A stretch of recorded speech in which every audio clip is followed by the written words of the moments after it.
Shalom saudara yang dikasih Tuhan, senang kembali berjumpa dengan saudara dimanapun saudara berada. Saya selalu menyapa saudara di dalam kasih Kristus.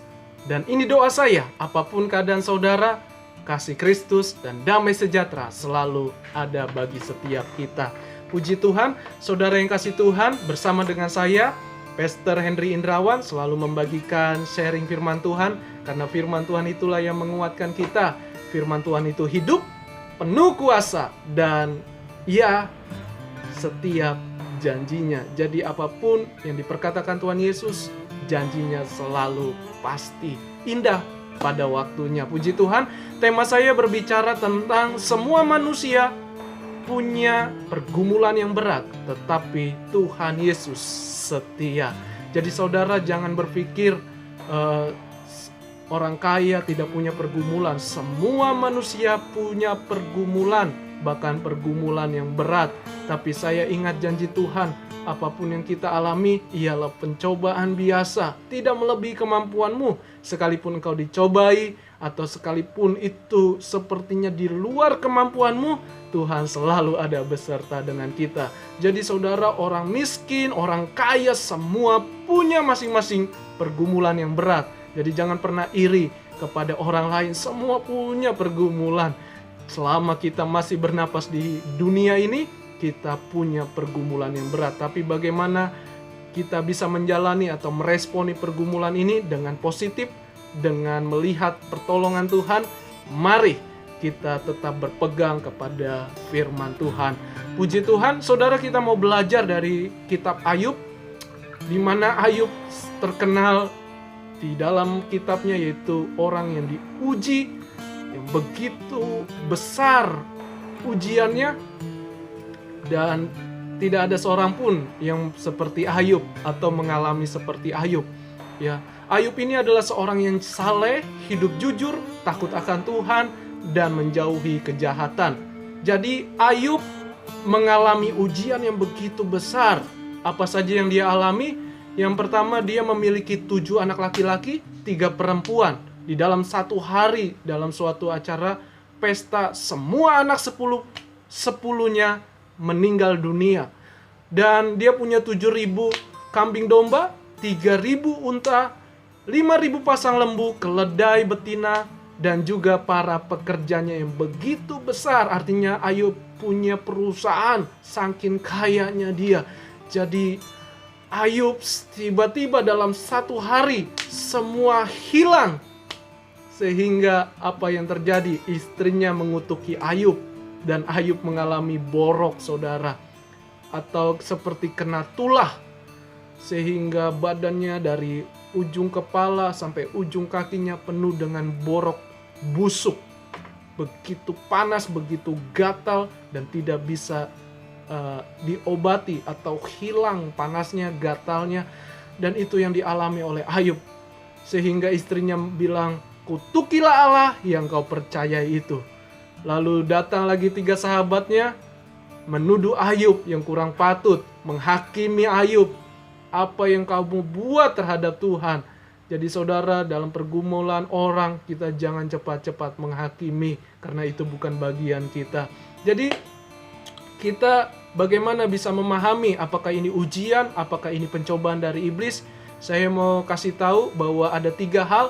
Yang pertama, kita bisa diuji oleh Tuhan seperti Ayub, karena Tuhan izinkan segala sesuatu, tapi tetap ada dalam kuasa Tuhan, di bawah kuasa Tuhan.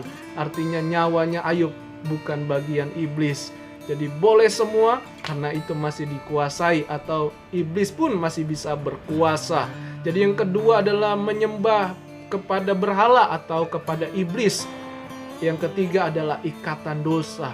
Jadi saudara, kalau engkau ingin tahu ujian atau pergumulan hidupmu, kalau engkau diikat oleh belenggu dosa, datang kepada Tuhan Yesus. Datanglah kepada pribadi Yesus. Dan yang kedua, kalau engkau menyembah kepada iblis, kuasa gelap yang kau pegang, atau yang kau percayai, bertobat, minta darah Yesus dengan iman, sucikan aku. Sehingga apapun pergumulan saudara, saya yakin Tuhan tetap menyertai saudara. Jadi saudara yang kasih Tuhan, ingat, semua manusia punya pergumulan masing-masing, punya ujian masing-masing. Jadi jangan membandingi satu dengan yang lain. Nah, saudara yang kasih Tuhan, sebelum kita mendengar firman ini, firman Tuhan yang saya akan bagikan, mari terlebih dahulu kita berdoa. Haleluya.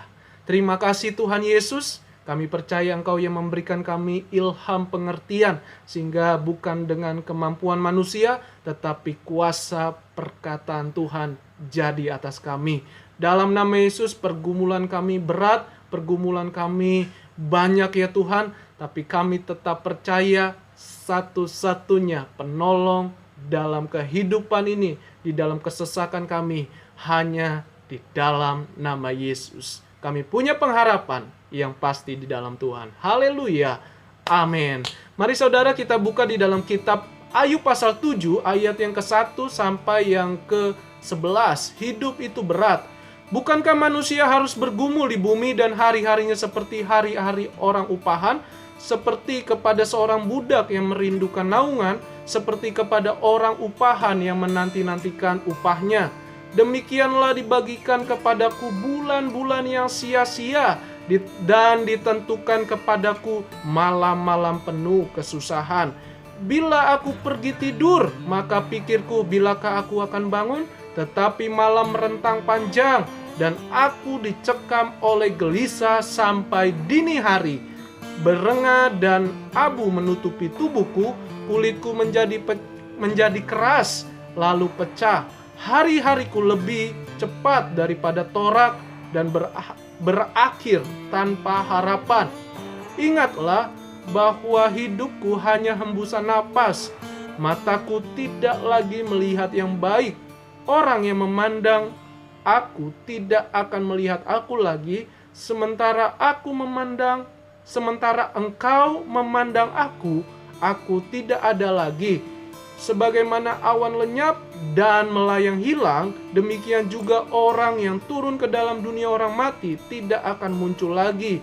Ia tidak lagi kembali ke rumahnya dan tidak dikenal lagi oleh tempat tinggalnya. Oleh sebab itu aku pun tidak akan menahan mulutku. Aku akan berbicara dalam kesesakan jiwaku, mengeluh di dalam kepedihan hatiku.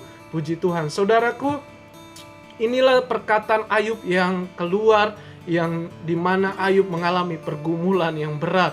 Jadi kita sebenarnya bisa melewati setiap pergumulan kita karena kita tahu bahwa Tuhan kita tetap setia.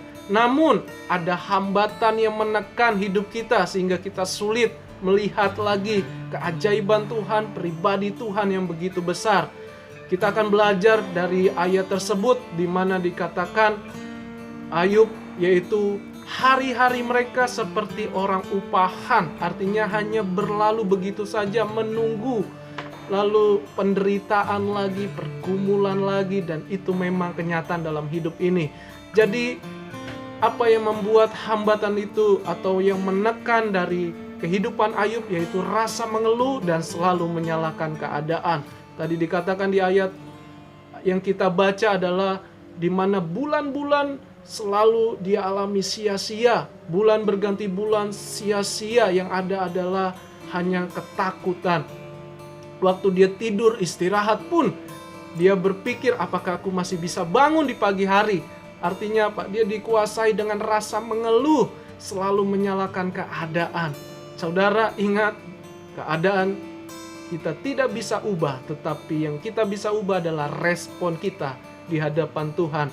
Lalu hambatan yang menekan hidup kita adalah hati yang dikuasai kegelisahan. Ini yang dialami oleh Ayub. Dia gelisah sepanjang hari. Dia dikuasai dengan kegelisahan. Kalau engkau gelisah saat ini, mari minta Tuhan ajarkan aku untuk tetap damai menjalani hidup ini. Yang selanjutnya adalah keputusasaan. Kalau orang udah putus asa, pasti merasa tidak ada harapan lagi. Ayub sudah memaparkan di dalam ayat ini, di mana dia pun mengalami yang namanya kehilangan pengharapan. Dan juga ayat 7 dan 8 juga berbicara tentang perasaan negatif. Dikatakan Ayub, yaitu hidup hanya sementara seperti hembusan nafas, dan aku tidak akan melihat yang baik lagi. Bahkan orang-orang pun tidak akan melihat aku lagi. Justru menjauhi aku. Justru menjauhi aku. Itu yang Ayub alami. Dan dikatakan lagi, Tuhan, Engkau percuma menolong aku. Semuanya sudah terjadi. Semua tidak bisa diubahkan. Jadi saudara, ini yang perkataan Ayub yang keluar.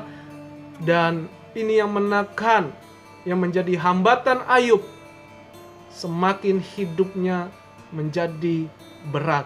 Tapi ada hal-hal yang kita mau pelajari, bahwa Tuhan tetap setia kepada Ayub.